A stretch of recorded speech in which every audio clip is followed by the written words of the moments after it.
السلام علیکم مائی YouTube family, کیسے ہیں سب لوگ؟ اللہ کے فضل و کرم سے میں ٹھیک ٹھاک ہوں۔ آپ سنائیں، آپ سب بہنیں، سب مائیں بہنیں سہیلیاں سب ٹھیک ٹھاک ہیں؟ تو آج میں بات کروں گی ازدواجی زندگی کے بارے میں، کہ جو میاں بیوی کا رشتہ ہوتا ہے وہ کس طرح شادی سے پہلے ہاں لڑکیاں کیا سوچتی ہیں، اور شادی کے بعد پھر جب ان کو ایسا ماحول نہیں ملتا تو پھر وہ کس طرح کا ریئیکٹ کرتی ہیں۔ تو جتنا کہ میرا ایکسپیرینس ہے شادی کے بعد تو میں آپ لوگوں کے وہ شیئر کرنا چاہتی ہوں۔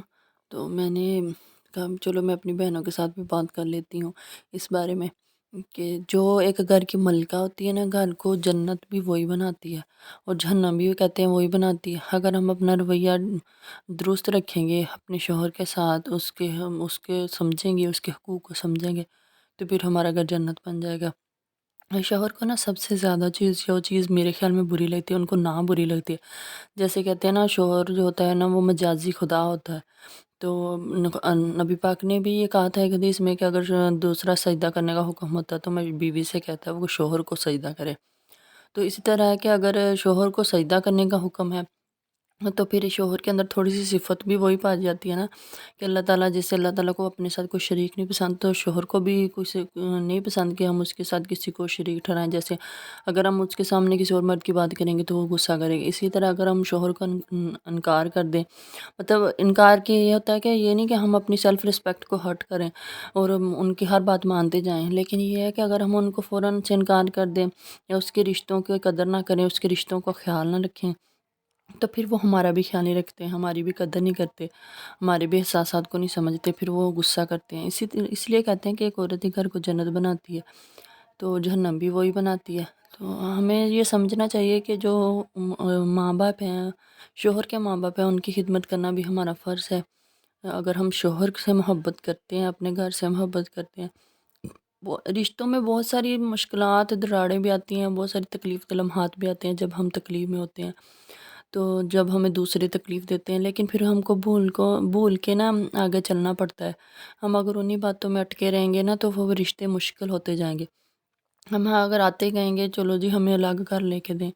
ہم نے الگ رہنا ہے، ہمیں نہیں اس گھر میں رہنا، یا میں نہیں رہ سکتی، تو اسی طرح نا وہ رشتہ کمپلیکیٹ ہوتا جائے گا۔ اگر ہم اپنے رشتے کو اچھے طریقے سے گزارنا چاہتے ہیں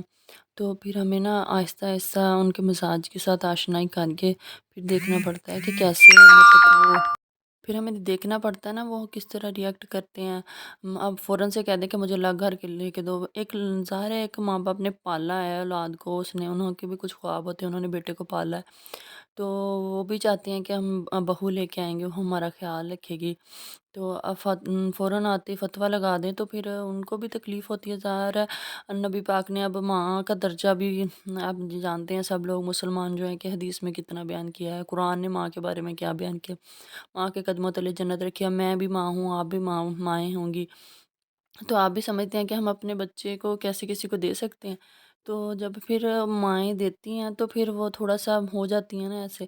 تو پھر یہ تھوڑا سا سمجھنا چاہیے۔ اگر ہم سمجھیں تو پھر رشتے خوشگوار طریقے سے گزار سکتے ہیں،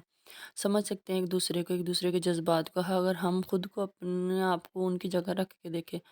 تو تھوڑا سا نا بس ان کا خیال رکھیں، ماں باپ کا، ان کی تھوڑا سا یہ ہے کہ بس آپ خاموش ہو جائیں، جو بھی سنیں نا ان سے تکلیف دے بات تو خاموش ہو جائیں، کیونکہ اگر ہم نا ان کو جواب دیں نا بڑوں کو تو پھر وہ تھوڑا کہتے ہیں کہ بد زبان ہے، تو پھر اپنی زبان پہ تھوڑا سا کنٹرول رکھنا پڑتا ہے اور تھوڑا سا نا رشتوں کو سمجھنا پڑتا ہے، تو پھر ہی رشتے اچھی طرح سے نا گزرتے ہیں۔ تو اس لیے یہ میرا سب کو مشورہ ہے کہ آپ لوگ بھی تھوڑا سا نا ایسے کرا کریں، ماں باپ کا خیال کیا کریں، ادب کیا کریں، تو پھر شوہر بھی پیار کرتا ہے اور آپ کا خیال کرتا ہے، اپنی خواہشات کو پورا کرتا ہے۔ تو اس کے ساتھ یہ چھوٹا موٹا سا ولاگ ہے میرا، تھوڑا سا سٹی گئے تھے کل شاپنگ وغیرہ کرنے، تو اور امی جی کو لینے، مطلب ان کی نا طبیعت کافی خراب ہے، جو میری ساسو ماں ہے، تو وہ تھی ادھر ہمارے سٹی میں نا، ان کے بھائی رہتے ادھر تھی، ڈاکٹر وغیرہ کو چیک اپ کروانا تھا تو ان کو لے کے آئے ہیں، تو اب ہم جا رہے ہیں ان کو کوئی اسپیشلسٹ کے پاس لے کے جانے، تو انشاءاللہ نیکسٹ ولاگ میں آپ کو بتاؤں گی کہ ان کو کون سی نا پرابلم ہے، ڈاکٹر نے کیا کہا ہے، تو مزید پھر میں اپنے کل کے ولاگ میں آپ لوگوں کو سب کچھ بتاؤں گی۔ تو آپ سب لوگ بھی دعا کریے گا ان کے لیے، ان کی صحت اور تندرستی کے لیے۔ اس کے ساتھ اللہ حافظ۔